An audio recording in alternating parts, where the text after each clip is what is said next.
पिछले वीडियो में हमने समांतर माध्य का अध्ययन किया। इस टॉपिक पर आगे अध्ययन करते हैं और आगे आज अपन जो है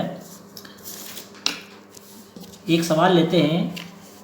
यदि 3, 4, 8, 5, x 3, 2 और 1 अंकों का समांतर माध्य 4 हो तो x का मान ज्ञात करो। इस सवाल में आगे जिस सवाल अपन ने किए थे उसमें तो बीच में कहीं x लिखा हुआ नहीं था, पर इस सवाल में बीच में x लिखा हुआ है और समांतर माध्य इसने दे रखा है, यानी ये x है। इस x का मान ज्ञात करना है अपन को और समांतर माध्य निकाल के दे रखा है 4 हो तो इस x का मान ज्ञात करना। तो अब आपको x का मान ज्ञात करने के लिए समांतर माध्य का सूत्र का ही प्रयोग करना है। x बार बराबर सिग्मा xi अपॉन n।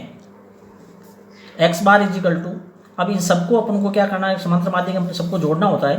तो इन सबको जोड़ने के लिए 3 + 4 + 8 + 5 + x + 3 + 2 + 1 बटावा। अब इसमें कितनी संख्याएं हैं, 1 2 3 4 5 6 7 और 8। तो नीचे आप n का मान 8 हो गया, यहाँ पर 8 लिख देंगे।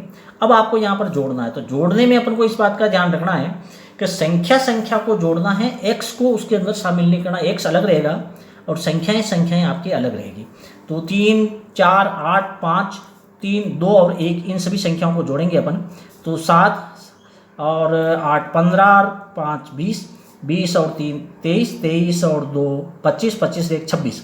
तो संख्याओं की टोटल हुई आपकी 26 और ये x तो प्लस x। तो x बराबर 26 + x बटावा 8। अब आपका x बार का मान दे रखा है इन्होंने 4, तो x बार के नीचे आप 4 लिख दीजिए। 4 बराबर 26 + x बटा 8।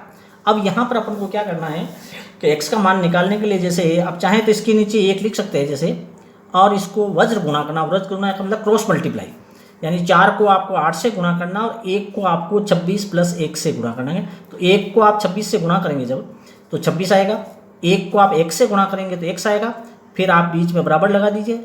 8 को 4 से गुणा करोगे 32, तो 26 + x बराबर 32। अब आपको x का मान निकालना है तो यहाँ पर आप पक्षांतर करेंगे। पक्षांतर करने के अंतर होता है कि x की संख्या, सीधी भाषा में x की संख्या एक तरफ और संख्याएं आपको एक तरफ लिखनी, यानी कि चर राशि एक तरफ और अचर राशि एक तरफ। तो जैसे इधर इसके साथ तो x है नहीं, ये है x, तो यह x लिख देंगे, बराबर लगा दीजिए। अब इधर आपके 32 पहले इधर लिखे हुए थे, इसको 32 को पहले आप इधर लिख दीजिए। अब बिना x वाली संख्या इधर ये 26 है आपके जो इस साइड में है, परंतु अपन को इसको इस साइड में लेकर जाना। जब कोई संख्या बराबर से इस साइड से इधर जाती है तो उसका चिन्ह बदल जाता है। इसी प्रकार से अगर कोई x की संख्या इधर है और उसको आपको को इधर ट्रांसफर करना है तो उसका चिन्ह बदल जाएगा। जब अब यहाँ पर 26 है और ये 26 के आगे कोई चिन्ह तो लगा हुआ नहीं, जब किसी संख्या के आगे कोई चिन्ह नहीं होता है तो वो प्लस की मानी जाती है। तो ये प्लस के 26 है, तो इधर आके आपके माइनस के 26 हो जाएंगे। तो x बराबर 32 - 26, तो x इज इक्वल टू 26। 32 में से आपको 26 को घटाना है तो 32 में से 26 जाएगा तो आपका 6, ये आपके हो गया आंसर। तो x बराबर 6, तो x का मान आपका आया 6। ये सवाल एक इम्पोर्टेंट सवाल है बोर्ड के लिए। अधिकांश बोर्ड के एग्जाम में इस टाइप का ये सवाल नहीं होकर के संख्याएं चेंज की जा सकती, इस टाइप का सवाल बोर्ड में पूछा जाता है। जो 1 नंबर के वाले सवालों में ऐसा सवाल पूछा जाता है, तो ये एक महत्वपूर्ण सवाल हुआ बोर्ड के एग्जाम के लिए। अब अपन अगला का सवाल लेते हैं। तो बंटन वाले सवालों में अपन ने 3-4 प्रकार के सवाल किए। अब सेकंड नंबर पर आता है बारंबारता बंटन।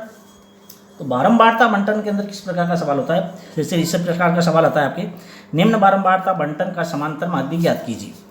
इसमें x दे रखा है, x 5 6 8 9 11 और 12। f दिया हुआ है 3 8 12 9 6 और 2। x और f का मतलब होता है बारंबारता। इसका मतलब ये हुआ कि 5 वाली संख्याएं इस श्रेणी के अंदर 3 हैं, 6 वाले 8 हैं, 8 वाले 12 हैं, 9 वाले 9 हैं, 11 वाले 6 हैं और 12 वाले 2 हैं।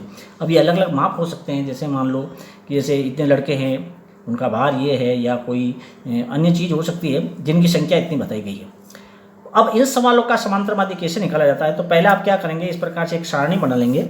सारणी बना करके सबसे पहले आपको ऊपर जो x लिखा होता है वो x वाली लाइन सबसे पहले लिखनी है। जैसे x में जैसे ये x है 5 6 8 9 11 और 12। इसी प्रकार से f सेकंड नंबर पे f वाली सारणी बना लेंगे और एफ के जो मान है जैसे कि 3, 8, 12, 9, 6 और 2 ये आपके सवाल में लिखा हुआ सेम वैसा का वैसा आपको इसमें उतार देना है। ये थोड़ा ध्यान रखें कि ये सीधे एक शीट पे होने चाहिए, ऊपर नीचे नहीं होना चाहिए। अगर आप ऊपर नीचे हो तो हो सकता है कि उसमें आपको आगे थोड़ी प्रॉब्लम आ सकती है, शीट में होने चाहिए। अब आपके जहाँ एक्स और एफ दिया होता है तो उसका समांतर माध्य निकालने के लिए सबसे पहले अपन को एक्स को एफ से मल्टीप्लाई करना होता है, यानी कि गुणा करना है आपको, यानी कि एफ आई इंटू एक्स आई। 3 को आप 5 से गुणा करेंगे 15 हो जाएगा, 6 को 8 से गुणा करेंगे 48, 12 को 8 से करेंगे 96, 9 को 9 से गुणा करने पर 81, 11 को 6 से किया 66, 12 को 2 से किया 24। यानी कुल मिला के आपको जिसके सामने वाले एक्स के सामने जो एफ लिखा है उसे आपको गुणा करके अगली सारणी में लिखना है। उसके बाद आपको एक्स आई और एफ आई जो दोनों का जो गुणा किया हुआ उन सबका आपको टोटल करना है और एफ का भी टोटल करना है। अब आप सोचेंगे कि पहले तो अपन x की संख्या गिन रहे थे, तो अब x की संख्या का मतलब यही हुआ f की जो टोटल होगी वही आपका n होगा, यानी कि ये जो है मान वो आपको बारंबारता बढ़े गई। जैसे 5 वाले 3 हैं, 6 वाले 8 हैं, तो इन सब की टोटल 40, यानी कि इसका मतलब यह कि x की जितनी भी टोटल संख्या है वो कितनी है 40। इसलिए आपको यहाँ f का टोटल करना है। फिर इसका समांतर माध्य निकालने का सूत्र होता है x बार इजिकल टू जहाँ f और x का गुणा किया होता है लास्ट की श्रेणी, तो आपको ऊपर लिखना है sigma F I X I upon sigma F. अब आपका सिग्मा एफ आई और एक्स आई यहाँ कितना आया है 330, तो इन सबकी टोटल आई थी 330, तो अपन यहाँ लिख देंगे 330 बटावा अब आपका सिग्मा एफ आई, तो सिग्मा एफ आई है आपका 40, तो यहाँ लिख देंगे आप 40। अब आपको काटना है, तो काटने के लिए जैसे ऊपर भी शून्य है नीचे भी शून्य है तो शून्य से शून्य कट जाता है। उसके बाद ऊपर आया आपका 33 और 33 4, तो अब आप इसमें 33 में या तो आप 4 का भाग दे दीजिए क्योंकि ये विषम संख्या है, ये सम संख्या पूरी संख्या कटेगी नहीं, या फिर आप पॉइंट में इसका उत्तर निकाल सकते हैं। तो पहले आप जैसे 4 का भाग 3 में तो जाता नहीं, 33 में देंगे। 4 का पावड़ा बोलिए, 4 का पावड़ा 8 बार बोलने पर आते हैं 32, तो 4 8 32 हो गए। अब 32 के अंदर से आप 33 के अंदर से 32 को घटाइए, 33 में से 32 जाएगा 1 बचेगा। 4 का भाग 1 में जाता नहीं, तो जब भाग नहीं जाता तो पॉइंट लग जाता है और 1 बचा हुआ है आपके, तो हो जाता है आपके 10। 4 का भाग वापस 10 में दीजिए, 4 दूनी 8 होते हैं।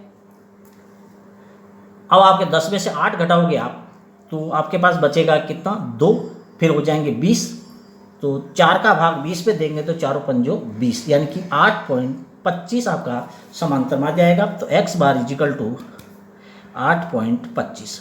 मैं थोड़ा सा एक और एक्सप्लेन कर देता हूँ यहाँ पर आपका, जैसे कि 33 यहीं पर कर देता हूँ। 33 में अपन ने जैसे 4 का भाग दिया, 4 8 32। अगर आप जैसे कहीं कंफ्यूज है तो इस प्रकार से करके भी उत्तर की जांच कर सकते हैं। 4 8 32 हो गए। अब वापस जैसे 33 में से 32 को घटाए 1 बचा। जब अपन इसका भाग इसमें देते हैं, इसमें भाग नहीं जा रहा होता तो सबसे पहले पॉइंट लगता है। पॉइंट लगता है तो यहाँ पर आपके शून्य आएगा। अब ये 10 हो गए, 4 का भाग अब 10 में जा रहा है आपका, तो 4 दूनी हो गए आपके 8।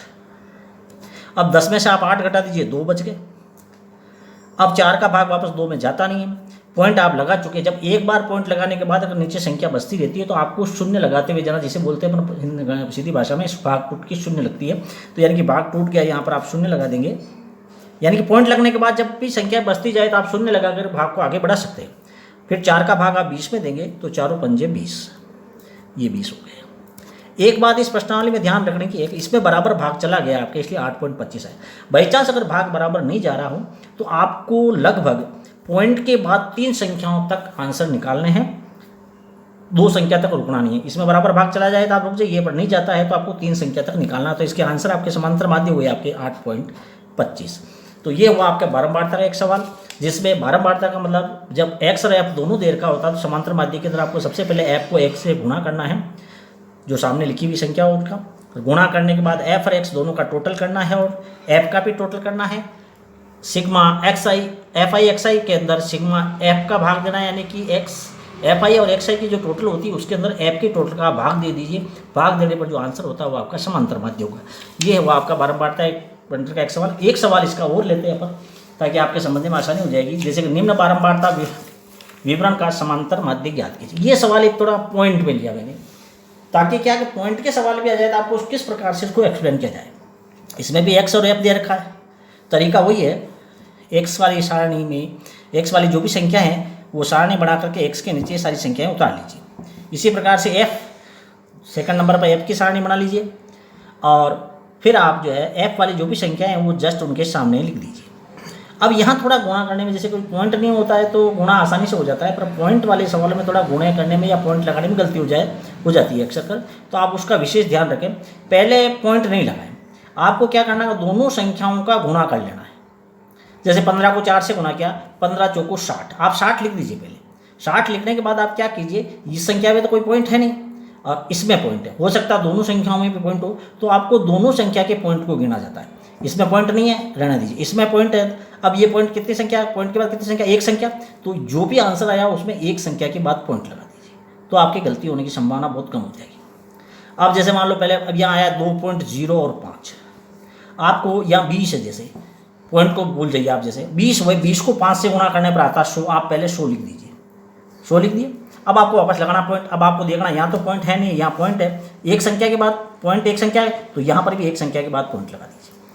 इसी प्रकार से 2.4, यानी कि मान लीजिए आप 24 को पहले 8 से गुणा करो, बड़ी संख्या पहाड़ा याद नहीं है तो इस छोटे रूप से कर लीजिए। जैसे 8 चौक 32 होते, 32 के 2 आंसर लगे 3, 8 दूनी 16, 16 और 3 19, 192 आगे। अब आपको लगाना पॉइंट, इसमें भी जैसे एक संख्या के बाद पॉइंट, तो यहाँ एक संख्या के बाद पॉइंट लगा दिया। ये 30 है, 30 को 5 से गुणा किया 150 हुआ, एक संख्या के बाद पॉइंट लगा दिया, 15.5 हो गया, 15.0 हो गया। 32 को 2 से गुणा किया 64 आ गए, एक संख्या के बाद पॉइंट, ये 6.4 हो गया। ये आपके 3.4 को 1 से गुणा किया तो 3.4 ही आ गए। अब आपको वही तरीका करना है कि एफ आई एक्स आई की टोटल करनी है, तो एफ आई एक्स आई की टोटल आई, तो टोटल करने पर आप टोटल कर लेंगे। टोटल करना कोई आसान बात है, कोई बताने की आवश्यकता अब नहीं है, तो इन सबको टोटल किया तो टोटल करने पर आपका आया 60.0। इसी प्रकार से सिग्मा एफ, तो यानी एफ की टोटल करनी है, तो एफ की टोटल हुई आपके ये 25।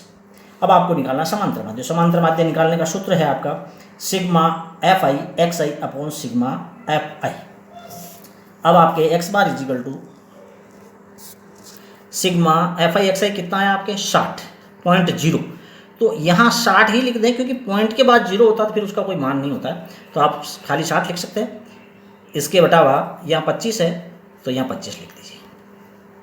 अब आपको क्या करना है कि 60 के अंदर 25 का भाग देना है। 60 के अंदर 25 का भाग देने का मतलब आप पहाड़े से, छोटे पहाड़े से भी काट सकते हैं और 25 के पहाड़ से भी आप काट सकते हैं। अगर बड़े पहाड़ से काट सकते हैं तो, नहीं तो आप छोटे पहाड़ों से काट। जैसे आपको मैंने बता रखा है कि जिस संख्या के अंत का इकाई का अंक 0 और 5 हो तो वो 5 के पहाड़ से कट जाती है। तो अब यहाँ देखिए ऊपर 0 है नीचे 5 है, तो ये दोनों ही 5 के पहाड़ से कट जाएगी। 5 के पहाड़ से इसको काटिए, 5 × 25, 5 के पहाड़ से इसको भी काटिए, 5 × 5 1 बचा 10 हो गए, 5 दूनी 10 यानी 12 बार कट गया। अब 5 के पहाड़े में 12 नहीं आते हैं तो आप वही 12 के अंदर आप 5 का भाग दीजिए, 5 दूनी 10 होते हैं, 2 बच जाएंगे। अब 5 का भाग 2 में नहीं जाएगा, पॉइंट 2 बचेंगे तो पॉइंट लगने के बाद 0 आएगा, 20 हो जाएगा, 5 चौको 20, तो आपके आंसर हो जाते हैं 2.4, यानी कि एक्स बार इजिकल टू 2.4। वो मैं आपको यहाँ जैसे 12 के अंदर 5 का भाग देके वापस बता देता हूँ, किसी को समझ में नहीं आया हो तो। 5 दूनी 10, 2 बचे, अब यहाँ पॉइंट लगा, यहाँ 0 आ गया, 5 चौको 20, ये 5 चौको 20, तो ये 2.4 हो गए। तो इस प्रकार से समांतर माध्यम से पॉइंट वाले सवाल आए तो कोई घबराने की विशेष बात नहीं है। ये भी आपके बोर्ड के एग्जाम में इस प्रकार के टाइप के सवाल आ जाते हैं जो 2 नंबर के सवाल होते हैं। इसमें आपको एक्स और एफ दे रखा हो तो डायरेक्टली एफ को एक्स से गुणा करना है। सबसे पहले जैसे गुणा किया था आपने 1.5 को 4 से किया था, 2.0 को 5 से किया, 2.4 को 8 से किया, 3.0 को 5 से किया, 3.2 को 2 से किया, 3.4 को 1 से गुणा किया। ये सब गुणा करने पर संख्या आई, फिर इन सब की टोटल हुई आपके 60। इसी प्रकार से एफ के सब ने टोटल की अपने 25 हुई। फिर सूत्र का इस्तेमाल किया, x bar is equal to sigma F I X I upon sigma F I, यानी कि सूत्र भी याद नहीं हो, ध्यान रखें लास्ट का जो होता है वो हमेशा ऊपर आता है, हमेशा सिग्मा एफ ही नीचे आएगा। बिना सोचे समझे एफ की टोटल का भाग देना है और लास्ट पे जो संख्या आता है इस, क्योंकि अगले वाले सवालों में एफ इसके अलावा भी और आगे आएगा, तो लास्ट में जब जैसे ही एफ का जिससे गुणा हो रहा है वो वाला जो उसी की आपको टोटल करनी है और टोटल करने के बाद एफ का उसमें भाग देना है। तो 60 में 25 का भाग दे दिया आपने, 2.4 आंसर है, एक्स का मान 2.4 हो गया। आज यहीं तक, आगे का अध्ययन अगले वीडियो में। अगर आपको ये वीडियो अच्छा लगे तो कृपया इसे सब्सक्राइब करें और लाइक करें। धन्यवाद।